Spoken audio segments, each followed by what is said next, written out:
Hello, I'm David Feldman, and I'm here at GAD 2016 in Lisbon. I have the honor to be here with Stewart Steeves, who's CEO of LaGuardia Gateway Partners and also a long-term executive with Vantage Airport Group. Welcome. Thank you. Stewart, for those who missed your presentation this morning, you did a great job, I think, of laying out why the P3 model is the right model for the United States.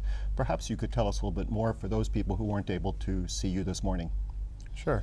Well, I think the model in the United States really offers an opportunity for innovation, both perhaps technical innovation in terms of project delivery, as well as commercial innovation in terms of the arrangement with the airlines, with concessionaires, and how to maximize non-aeronautical revenue, things such as that. And the P3 model itself offers an opportunity for the government partners, if you will, to do it in a competitive environment. And really stimulate that innovation through a competitive arena where the participants not only need to demonstrate how they can be innovative in terms of delivery, both technically and commercially, but also demonstrate that it's doable, that there's a real certainty of that delivery. It's not just innovation as a promise, but it can be truly demonstrated as something that will work. Interesting. Now, one of the things that you said this morning, and I don't think it will come as a surprise to everyone, in some ways, like LaGuardia is the airport that everybody loves to hate. Now, you just spoke just minutes ago, about innovation, innovation, innovation. Right. Can you give us examples of how innovation will improve customer experience at LaGuardia? Absolutely. Well, the key thing for us is delivering on a project on this site. It's only 140 acres. We're doing a $4 billion construction program. It's an amazing amount of money. Almost 15 million passengers a year, an incredibly small footprint. And we have to keep it operational the whole time. And it's an airport that people love to hate, as you say, largely because the facilities are outdated. They're about 2 times over capacity, and it's fraught with delays, weather delays and things of that nature. So it's keeping all that working at least as well as it is today, or better, while redeveloping. So really the innovation that we brought to bear within the project was in the construction program, in terms of I think having an operator-led perspective to preserving the operational experience for airlines and for the passengers really contributed to a double bridge design where we literally bridge over top of the existing facility through the course of construction, preserving the integrity of operations while we construct. And when it's done, those dual bridges will serve as a conduit where aircraft can taxi underneath, offering flexibility that the airport doesn't have today. So that was some of the technical innovation. From a commercial innovative perspective, we've done such things as really trying to concentrate and manage flows within the building to maximize commercial spend, both post-security in what we call the head house, and then as well when we get out to the concourses, there's a secondary retail opportunity.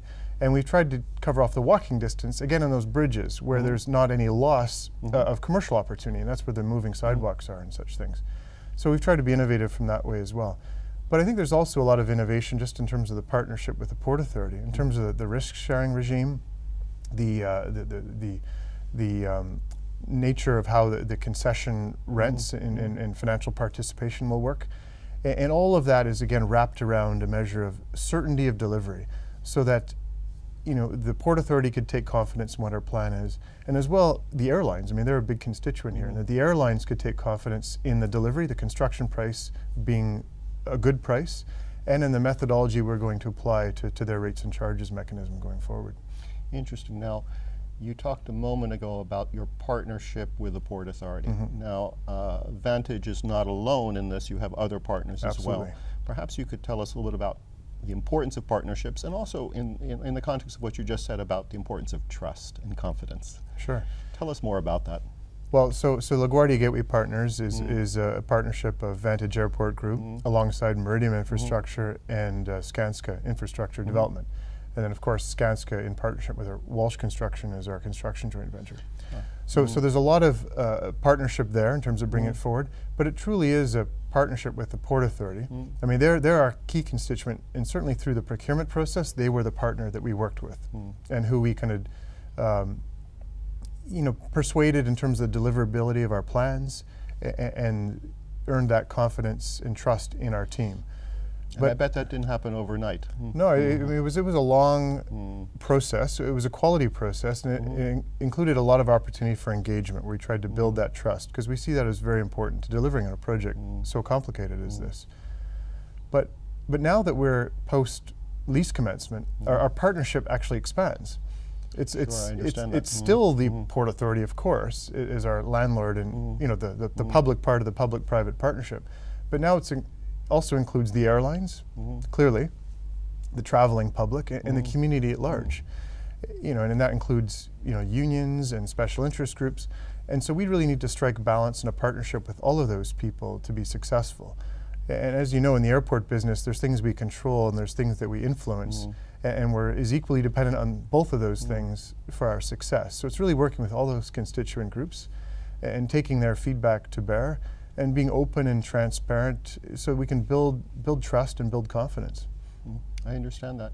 Now, I guess one question that's on everybody's mind is, LaGuardia is the first of what probably will be other transactions, big transactions for Airports United States. But how do you see things changing under the Trump administration? What is your outlook for that, and what does that even mean for the LaGuardia transaction?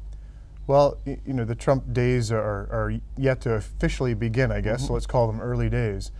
But the indicators appear to be positive at this point. The statements that Trump has made so far, and his policy, that his policy positions are pro-infrastructure, and clearly he's a pro-private sector kind of individual. I mean, his whole kind of background is in real estate development. So we feel that it's, without understanding the specifics, we think that it's generally probably a positive indication. And we'll be watching closely to see what unfolds from that. I think we'll all be watching closely over the coming months, coming years.